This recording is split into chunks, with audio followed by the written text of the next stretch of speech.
Nah ini yang mengalami kemarau basah itu di seluruh Indonesia atau memang ada wilayah-wilayah tertentu begitu? Kalimantan, sebagian Jawa juga ya. Ya ada beberapa wilayah lah. Kita nggak bisa bilang merata ya, karena memang respon curah hujan di Indonesia ini kan antar wilayah beda-beda ya. Jadi ya tergantung wilayah juga ya ternyata begitu. Tapi lebih dominan sih, lebih banyak untuk yang konsonal. Oke. Assalamualaikum warahmatullahi wabarakatuh. Apa kabar Sobat IPB? Selamat datang di IPB Podcast dan bertemu lagi dengan saya Winaikawati. Sobat IPB, BMKG memperkirakan bahwa pada tahun ini 2025 akan terjadi juga kemarau basah di sejumlah wilayah di Indonesia. Nah, apa sih yang dimaksudkan kemarau basah ini dan apakah ada risiko yang dapat dialami oleh masyarakat dengan adanya kemarau basah ini? Nah, untuk membahasnya telah hadir bersama kita di sini dosen dari Departemen Geofisika dan Meteorologi Fakultas Matematika dan Ilmu Pengetahuan Alam IPB University, yaitu Dr. Ahmad Fakih. Apa kabar Pak? Alhamdulillah. Baik Pak. Terima kasih Pak sudah hadir di IPB Podcast nih Pak. Baik Pak, ini kita bicara tentang kemarau basah. Terus terang saya sendiri ya masih awam gitu. Maksudnya kemarau basah ini tuh apa sih Pak? Apakah ada bedanya dengan ya musim kemarau biasa begitu?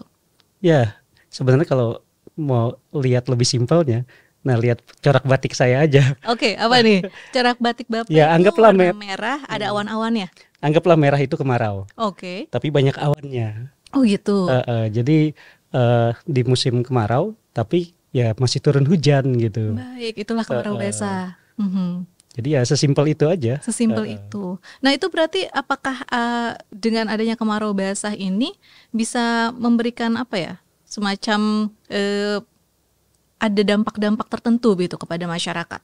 Oh ya jelas, pasti kan, karena biasanya kan kalau kita musim kemarau itu ya hujannya jarang turun gitu kan, dalam jangka waktu yang agak selama musim kemarau itu jarang sekali turun hujan. Tapi dengan kondisi kemarau basah, ada hari-hari di mana ya kita mengalami hujan di musim kemarau itu, dan kemudian juga kondisinya agak sedikit berbeda sebenarnya sih kalau kita perhatikan ya. Bagaimana Pak? Karena kalau di kondisi kemarau basah mungkin masih cenderung lebih lembab gitu kan, dibandingkan kondisi kemarau yang normal gitu.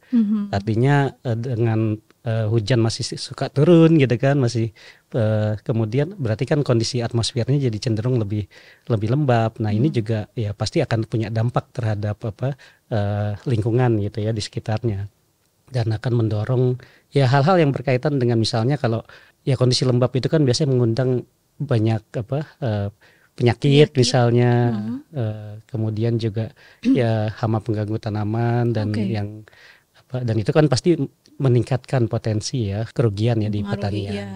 Produktivitas petani begitu ya. Bisa jadi ke situ. Baik Pak.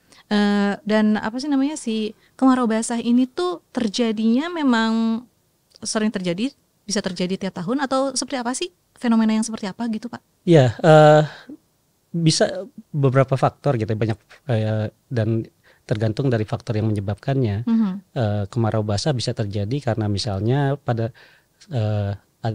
saat itu berbarengan dengan fenomena La Nina misalnya, atau bisa juga mungkin karena faktor-faktor lain yang mempengaruhi kondisi anomali iklim, tidak hanya ENSO yang karena La Nina, tapi kita juga misalnya ada fenomena lain di Samudra Hindia. Jadi kalau El Nino itu di Samudra Pasifik tuh sumbernya.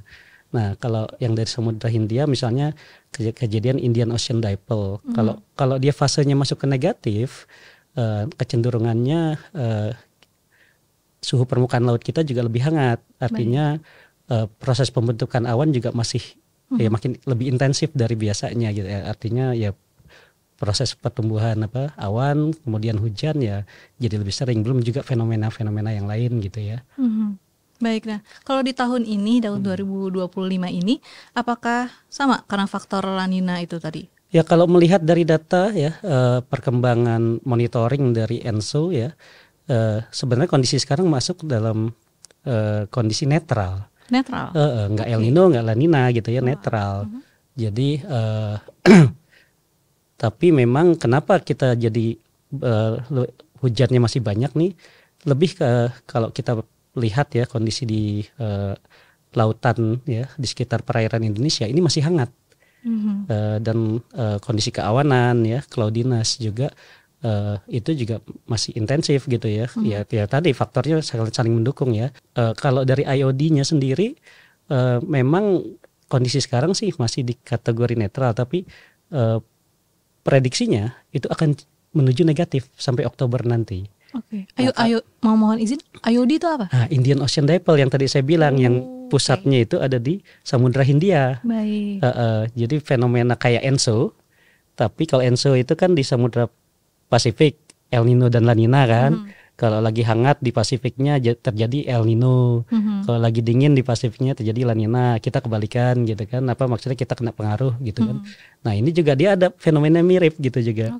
Tapi dia disebut dipole. Kenapa dipole? Karena kita mengukurnya itu dari dua lokasi. Di bagian barat Samudra Hindia dekat Afrika tuh ya. Sama di Tenggara atau bagian timur lah Tenggara sekitar perairan Sumatera ya Sumatera Jawa lah ya kan. Nah kalau di situ hangat di sana dingin, nah itu negatif. Nah sekarang kan kita hangat nih.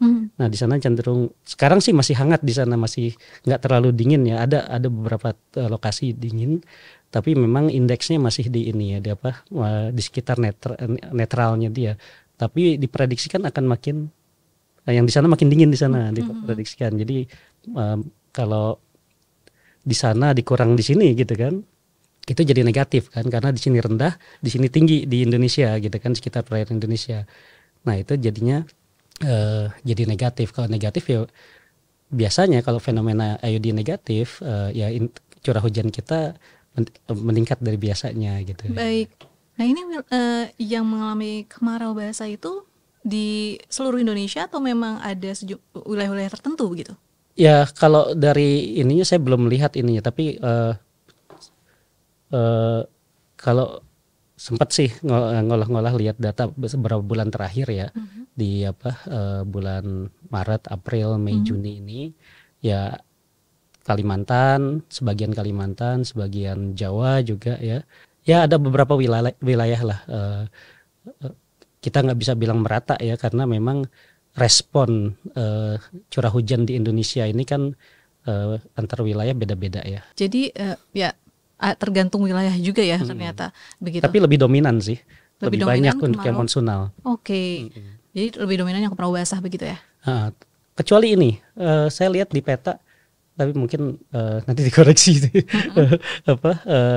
di NTT ya, wilayah-wilayah NTT yang ini memang mereka relatif lebih kering dari biasanya ya. Maksudnya lebih kering dari Indonesia gitu ya, memang jadi mungkin nggak terlalu ya. Ini menariknya ini nih Pak, kita ini kan wilayah Indonesia seringkali ketika masuk ke musim kemarau ada titik-titik kebakaran hutan begitu. Nah dengan adanya kemarau basah ini berarti apakah bisa dikatakan menurunkan risiko kebakaran hutan juga atau bagaimana? Bisa jadi. Bisa jadi karena kan gini, kebakaran hutan di Indonesia itu memang ya biasanya intensif itu kan di periode musim kemarau. Dan dia akan ya kalau kita ingat di historical data gitu ya, misalnya di tahun 97-98 saat El Nino, tahun 2015 ya saat El Nino itu kan mempengaruhi menyebabkan El Nino ya yang terjadi saat itu menyebabkan kemarau panjang. Artinya nggak ada hujan dalam periode waktu yang lama, artinya ya bahannya jadi mudah terbakar gitu ya, yang di hutan gitu kan. Kemudian nggak ada hujan waktu lama ya mempermudah untuk proses terjadinya ya banyak hotspot dan kebakaran. Dan dengan sekarang dengan banyaknya seringnya turun hujan kan bahannya itu jadi basah gitu kan, betul. Jadi agak lebih sulit untuk untuk terbakar dan menyebar secara luas gitu kan. Baik, berarti tadi kan Bapak juga sempat singgung ada dampaknya, mungkin dampak negatifnya misalkan jadi lebih lembab begitu, akhirnya muncul ada banyak penyakit dan juga bisa juga mempengaruhi produktivitas dari petani begitu. Namun di sisi lain juga mungkin berpengaruh juga ya terhadap tadi itu kemunculan hotspot di hutan-hutan gitu kan, yang biasanya mungkin ketika musim kemarau banyak begitu ya, terutama di daerah Kalimantan, Sumatera, Sumatera. ya. Itu kan seringkali kalau sudah masuk kemarau tuh, wah kita udah ada banyak berita-berita terkait dengan asap kebakaran hutan di mana-mana. Nah ini bisa meminimalisir itu. Tapi tentunya tadi ada risiko-risiko yang harus kita perhatikan juga begitu ya Pak ya. Nah ini apakah risiko ini apa namanya kita sebagai masyarakat perlu menyikapinya bagaimana? Ya tergantung dari peran posisi masyarakatnya gitu kan. Apakah dia petani atau nelayan atau jika petani dan nelayan bagaimana? Ya untuk petani pastinya perlu memperhatikan juga bagaimana prediksi ke depan karena kan ini berkaitan dengan ketika terjadi anomali iklim berarti kan akan merubah kebiasaan pola tanam misalnya atau kapan dia mulai tanam gitu kan. Kemudian kalau udah tanam gimana terkait dengan kebutuhan airnya. Nah, yang perlu diantisipasi juga bahwa ketika kondisi lebih lembab dari biasanya, artinya kan kandungan air tanah juga di tanah itu kan meningkat gitu kan. Dan itu bisa menjadi potensi ya serangan hama penyakit, ya, busuk akar dan lain-lain gitu. Nah, ini juga perlu diantisipasi gitu kan. Ya masyarakat juga harus apa ya? Sigap begitu ya, tanggap begitu ya. Betul. Dengan kondisi ini. Tapi apakah ada kayak sistem begitu Pak, entah mungkin dari pemerintah begitu dari BMKG yang memang memberikan semacam ya mungkin ini nggak se menakutkan apa namanya tsunami ataupun gempa yang perlu ada early warning system. Tapi kan saya kira karena itu juga akan berpengaruh terhadap aktivitas masyarakat terutama petani dan nelayan. Harusnya gitu ada semacam ya gitu pesan atau apa gitu dari BMKG yang memberi tahu bahwa ini ada risiko-risiko disebabkan oleh kemarau basah sehingganya masyarakat perlu bagaimana, apakah itu sudah ada sistem begitu? Ya sepemahaman saya BMKG sudah menjalankan ya dan masih terus menjalankan peran mereka gitu ya. Yang pertama terkait dengan informasi prediksi ya kan, kemudian warning tentang ekstrim gitu kan, curah hujan ekstrim dan juga ya mereka pun turun ke masyarakat. Sekarang kan BMKG juga punya bagian yang itu applied meteorologi applied climatology gitu. Jadi klimatologi terapannya ada gitu, terapan klimatologinya. Jadi mereka juga sudah mulai memperhatikan tidak hanya dari sisi pemberian informasi prediksi dari sisi iklimnya, tapi bagaimana dampak gitu ya kan. Dan mereka juga sudah membangun itu sistem-sistem yang bisa kita sebut sekarang kan beberapa tahun terakhir WMO ya, World Meteorological Organization dan juga komunitas iklim menggaungkan yang namanya impact based forecasting. Nah itu jadi forecasting yang berbasis dampak. Jadi pemberian informasi prediksi itu tidak hanya berapa curah hujannya, berapa suhunya, tapi dampaknya apa. Jadi dampaknya apa, kemudian kira-kira rentang dampaknya seperti apa, sehingga user pengguna tidak harus mikir untuk mentranslate gitu ya informasi itu, karena mereka langsung ini dampaknya, ini aksinya harusnya seperti ini gitu kan. Jadi justru yang harus banyak dikembangkan, termasuk ya kami juga di Departemen Geofisika dan Meteorologi FMIPA IPB ini, kita ya sesuai dengan namanya, kita punya S1 Meteorologi Terapan, S2 S3 Klimatologi Terapan. Justru kita mencoba meningkatkan gitu ya berbagai hal yang berkaitan dengan pemanfaatan terapan dari informasi ilmu iklim itu sendiri gitu, dan itu luas gitu. Nah kalau kita bicara impact yang sering saya termasuk juga sering saya diskusi dengan teman-teman BMKG, harusnya misalnya saja untuk contoh pertanian gitu ya. Untuk pertanian kita punya komoditas banyak. Setiap komoditas itu responnya terhadap iklim beda-beda. Iya kan? Contoh saja misalnya perkebunan, misalnya lada. Kebetulan kami pernah punya kegiatan dengan ya di IPB dengan Belanda juga gitu ya. Itu respon nilai untuk dia threshold untuk dia mulai kritis terhadap misalnya radiasi surya aja untuk daunnya itu beda dengan tanaman lain gitu kan. Artinya kan kita harus mengidentifikasi threshold yang memang spesifik untuk ini. Pada rentang berapa sih tanaman itu dia mulai kemudian mengalami menuju kerugian atau apa gitu ya, dari sisi respon dia terhadap suhu, terhadap curah hujan, terhadap intensitas matahari, dan itu kan perlu diteliti semua. Betul. Sehingga kita bisa membangun sistem. Oke, nah yang menarik juga Pak tadi kan mungkin spesifik terhadap petani begitu ya. Nah, kemarau basah ini juga apakah bisa berdampak kepada ya masyarakat secara umum begitu, terutama kan berarti kan masih ada hujan gitu di kemarau tapi masih curah hujannya masih tinggi begitu. Apakah ada kemungkinan banjir dan lain sebagainya juga? Ya bisa jadi. Jadi kan gini, kalau kita melihat iklim itu kita melihat ada banyak dengan time scale yang berbeda-beda, frekuensi yang beda-beda gitu kan. Ada kejadian yang misalnya kalau monsun kan 6 bulanan atau musiman gitu, 3 bulanan, 6 bulanan gitu ya, dia berulang. Tapi di dalam 3 bulan, 6 bulan itu ada variability lain. Contoh misalnya ada fenomena yang mungkin sebenarnya di berita udah sering disebutkan, kayak misalnya Madden-Julian oscillation gitu ya. Mungkin tapi orang-orang awam mungkin nggak terlalu baru dengar saya juga. nggak terlalu ini. Tapi dia bisa gini, dia bisa berulang dalam jangka waktu sebulan atau 2 bulan sekali. Artinya kan ketika dia terjadi, misalnya sekarang masuk musim kemarau yang 3 bulan gitu kan untuk ini. Nah dia terjadi sebulan sekali, berarti ada kemungkinan dia terjadi di situ kan. Nah ketika dia datang, bisa jadi ya sama aja gini, kita lagi kondisi kering nih, nggak turun hujan. Pernah nggak ngalamin? Tahu tiba-tiba hujan sehari 2 hari gitu, hujan, ya kan? Nah itu bisa jadi mungkin karena fenomena itu gitu, ya karena dia pas lewat di Indonesia, ya kan, pergerakan awannya masuk ke Indonesia, hujan. Bisa sehari, 2 hari, 3 hari gitu kan. Nanti tahu hilang lagi gitu kan. Nanti sebulan lagi tahu bisa ada lagi gitu. Jadi nah makanya kadang kan kita ngalamin kalau di musim transisi gitu ya, kadang ketika berbarengan dengan MGO bisa jadi hujannya ekstrim gitu ya. Benar-benar deras gitu ya. Tahu banjir gitu kan.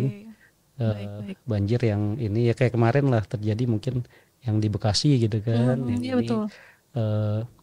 Iya mungkin ada beberapa gabungan fenomena yang lain, tapi juga bisa jadi juga kita ini kan wilayah tropis ya, wilayah tropis yang memang kalau dari sisi hitungan siklon tropis kita tuh sangat jarang sekali akan dilintasi oleh siklon tropis gitu, ya kan, karena siklon tropis itu ada pengaruh faktor gaya Coriolis itu namanya, yang dia ada fungsi sinus dari lintang. Jadi semakin tinggi lintangnya makin tinggi itu. Nah kita kan dekat ekuator, lintangnya 0, berarti kan 0 kan, gayanya 0 gitu kan, gayanya 0. Jadi sangat jarang kita kena langsung siklon tropis yang lewat. Tapi siklon tropis yang terjadi di dekat Indonesia itu kan walaupun dia tidak melintas, tapi ekornya itu kan kadang melintasi wilayah kita. Kita kena lah imbas ekornya gitu kan. Nah itu bisa meningkatkan hujan juga, bisa meningkatkan hujan ekstrim juga gitu. Jadi kejadian-kejadian misalnya siklonnya di selatan Indonesia gitu, dekat Australia misalnya, iya kan, ya kita kena kadang, kena gitu. Baik. Jadi walaupun ya ada beberapa kejadian tapi sangat jarang itu masuk gitu ya. Atau kayak kemarin yang Seroja kalau nggak salah ya, itu kan dia terbentuknya itu justru di NTT, dekat perairan NTT terbentuk siklonnya gitu kan. Baik. Nah, apakah si kemarau basah ini bisa dikatakan akibat dari climate change? Kalau kita bicara satu kejadian ya kayaknya agak susah ya. Kalau kita menganalisis datanya, misalnya punya data 30 tahun atau yang panjang gitu, lebih panjang, terus kita lihat ternyata memang frekuensinya makin meningkat, kejadiannya makin sering gitu, ya kita bisa bilang itu kayak climate change gitu ya. Tapi kalau cuma satu kejadian ya nggak bisa disimpulin ini climate change gitu kan. Tapi memang mengolah data saya di ini juga ke mahasiswa selalu mengingatkan ini, mengolah data curah hujan itu harus hati-hati. Kenapa? Mengapa, Ya Pak? beda kalau kita mengolah data suhu, kita bisa bikin tren jangka panjang, dia emang makin naik kan suhu global gitu ya, atau ini kan makin naik, ada trennya. Tapi kalau curah hujan, dia faktor seperti tadi saya bilang, ada frekuensinya kan beda-beda. Kayak tadi kan ada yang submusiman gitu, yang sebulan 2 bulan, ada yang kayak El Nino La Nina, itu kan dia interanual ya, lebih dari setahun ya, 2 tahun sekali atau ya 5 tahun 3 tahun sekali atau apa gitu, irregular lah. Tapi ada juga yang dia lebih lambat, dekadal. Jadi dasawarsa gitu ya, atau multi dasawarsa gitu. Jadi ngulangnya itu agak lama dan itu lebih dominan mempengaruhi curah hujan. Jadi saya ambil contoh. Jadi kalau di istilah iklim itu ada namanya istilah climate shift. Climate shift. Pergeseran. Shifting. Pergeseran. Nah, climate shift ini lebih banyak dipengaruhi oleh tadi fenomena yang sifatnya dekadal, multidekadal atau interdekadal. Saya ambil contoh tahun 1948 sampai 1976 itu masuk fase negatif. Nama fenomenanya dikenal dengan PDO, Pacific Decadal Oscillation. Atau ada juga yang di tropisnya itu IPO, Interdecadal Pacific Oscillation. Nah, 1948-1976 itu masuk fase negatif. Ketika masuk fase negatif, jumlah La Nina selama sekian 10 tahun lebih itu, ya 48 sampai 76 kan 20 tahun lebih ya. Itu jumlah La Nina lebih banyak daripada El Nino-nya. Nah, tahun 76, 77 itu terjadi climate shift. Fasenya yang tadinya negatif naik jadi positif. Ketika fase dia positif, jumlah El Nino sampai tahun 2000 lah. Ya, 76 sampai 2000, itu jumlah El Nino lebih banyak daripada La Nina. Artinya apa? Keringnya akan lebih sering daripada basahnya. Nah, dan pada saat itu juga terjadi El Nino yang dahsyat. 8283, 97, 98 yang kita kebakaran hutan dan lain-lain ya kan. Yang kita dibilang emisi kita besar itu kontribusinya gitu kan. Lepas ke atmosfer gitu kan. Karena kebakaran hutan. Dan 91 sampai 94 kita El Nino juga tuh panjang. Dan produksi padi kita itu drop. Karena memang pengaruhnya lebih banyak ke Jawanya daripada ke Kalimantannya. Tapi 97-98 kebalikan. Jawa nggak terlalu, walaupun kita ngalamin juga, tapi Kalimantan lebih banyak kena lebih parah. Jadi fase positif gitu. Dan kalau kita lihat lagi sejarah, kemarin kita baru mengalami triple dip La Nina.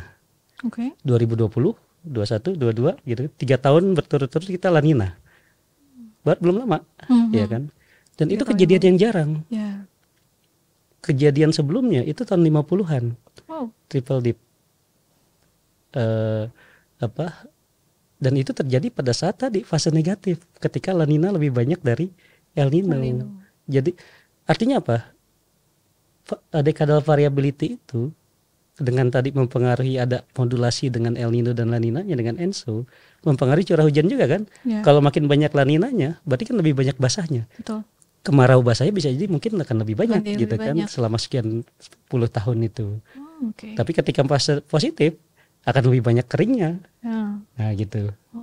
Jadi ada fasenya itu lebih kuat daripada tren climate change. Makanya saya nggak pernah menyarankan mahasiswa tuh, tolong jangan buat kajian climate change untuk memprediksi atau memproyeksi curah hujan, tapi pakai tren. Misalnya saya punya data 30 tahun gitu kan. Data 10 tahun, 20 tahun, 30 tahun gitu kan.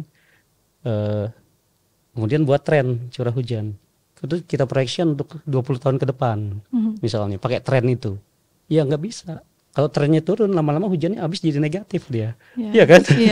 Kan nggak mungkin hujan negatif. Dia pasti akan ada fase lagi, naik lagi gitu loh. Tergantung kita motong ngambil datanya. Menarik sekali, Dok. Ini apa namanya? Sebelum ini sebenarnya balik lagi ke kemarau basah. Kemarau basah ya. Obrolannya menarik banget, tapi kita sebenarnya udah di penghujung waktu juga gitu Pak ya. Jadi pertanyaan terakhir dari saya adalah apa sih Pak yang bisa kita antisipasi ya? Mungkin secara general aja nih untuk masyarakat Indonesia untuk menghadapi kemarau basah ini. Ya kalau dalam waktu yang sekarang ya, sesuai ya kita ikut saja prediksi BMKG gitu ya. Karena mereka juga pasti mereka ada tim ahli di sana juga dan seringkali juga mereka melibatkan universitas dan institusi lain seperti BRIN dalam mengeluarkan forecast mereka gitu ya untuk prediksi musiman. Jadi bisa dipegang lah untuk ini dan ya ikuti saja prediksi itu dan tentunya perlu antisipasi dan antisipasi disesuaikan dengan kebutuhan waktu. Maksud saya dengan rentang waktu yang ada apa yang bisa dilakukan untuk mempersiapkan. Kan ada yang kita bisa mempersiapkan, katakan prediksinya bisa sampai 6 bulan ke depan gitu ya. Kalau di ini apa tuh di 6 bulan itu untuk yang bisa kita siapkan, ya kan. Kemudian nanti makin dekat kita bisa pakai prediksi yang lebih dekat lagi, misalnya pakai prediksi yang submusiman gitu ya. Nah nanti aksinya ya tinggal kita lihat prediksi cuaca gitu kan. Jadi masing-masing disesuaikan dengan ini. Tapi yang terpenting adalah tentunya yang pertama meningkatkan awareness ya masyarakat terkait informasi iklim. Dan saya pikir BMKG juga mereka sudah punya juga program seperti sekolah lapang iklim kan. Dulu juga ini kan diinisiasi juga dulu oleh departemen kita juga GFM ya, Prof Rizaldi ya, waktu itu juga dan kemudian diimplementasi dan sekarang di BMKG jadi program rutin kok, sepertinya masih ada sampai sekarang gitu ya. Jadi memberikan ini ke masyarakat tentang iklim gimana gitu kan, kemudian terapannya di pertanian dan lain-lain. Jadi ya pendampingan seperti itu perlu supaya masyarakat juga kemudian paham gitu ya. Dan terakhir juga mungkin ya seperti tadi saya bilang ya peneliti dan ya kita universitas perlu banyak memikirkan untuk membuat inovasi-inovasi yang langsung di lapang gitu ya.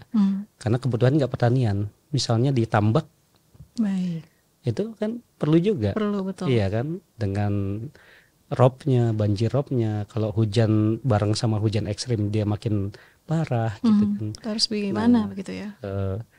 Kalau dia sistem tambaknya ini air naik, ikannya bisa hilang, kabur semuanya. Nah itu kan juga belum juga kualitas ininya. Nah ini yang perlu kita jadi harus banyak penelitian yang memang ke arah untuk aplikasi pemanfaatan informasi iklim dan kalau bisa langsung mengeluarkan rekomendasi. Artinya apa? Kalau rekomendasi nggak bisa orang iklim aja sendiri. Ya. Iya kan, perlu ada orang ekonomi, perlu ada orang sosial, itu kolaborasi. Dari berbagai disiplin ilmu. Disiplin harus interdisciplinary riset yang membuat itu gitu. Seharusnya sih di IPB itu sangat memungkinkan karena kita ada banyak disiplin tinggal ilmu mau kerja sama aja. Iya betul. Itu ya mudah-mudahan ya Pak ya nanti kedepannya bisa muncul itu tadi yang akhirnya bisa menjadi antisipasi dan yang membantu masyarakat di lapangan begitu ya. Agar mereka bisa caranya bagaimana gitu untuk menghadapi ini agar tetap ya tadi produktivitasnya terjaga gitu. Jangan sampai karena kita tidak mempersiapkan diri malah itu tadi rugi gitu kan, tambaknya merugi, ikannya hilang gitu ataupun padi-padinya jadi rusak karena terkena banjir begitu. Dan mungkin saya juga menarik juga apakah kalau secara umum kita juga harus antisipasi dari segi kesehatan juga nggak sih Pak? Betul. Ya kan? Karena kan banyak hujan, tiba-tiba hujan. Iya, dan ya kondisi seperti itu kan bisa juga menjadi kondisi lingkungan yang mudah buat misalnya jentik tumbuh ya kan. Ya, menarik sekali. DBD ya itu. Jadi ya itu juga kita tetap harus antisipasi juga terkait dengan kebersihan lingkungan, terusnya juga kesehatan kita juga gitu ya Pak untuk menghadapi kemarau basah ini begitu ya Pak ya. Baik Bapak. Ini obrolannya sangat menarik sekali. Terima kasih sudah hadir di IPB Podcast, dan menurut saya pasti Sobat IPB juga mendapatkan banyak informasi menarik nih dari obrolan kita saat ini, Pak. Dan mudah-mudahan nanti ke depannya kita bisa juga ngobrol-ngobrol lagi ya Pak ya, mungkin dengan topik lainnya gitu terkait dengan ya geofisika dan meteorologi begitu ya Pak ya. Sekali lagi terima kasih Pak Dr. Ahmad Fakih, dan mudah-mudahan nanti kita bisa bertemu lagi. Saya Winai Kawati dan seluruh kru pamit undur diri. Sampai jumpa. Wassalamualaikum warahmatullahi wabarakatuh. Waalaikumsalam warahmatullahi wabarakatuh. Terima kasih.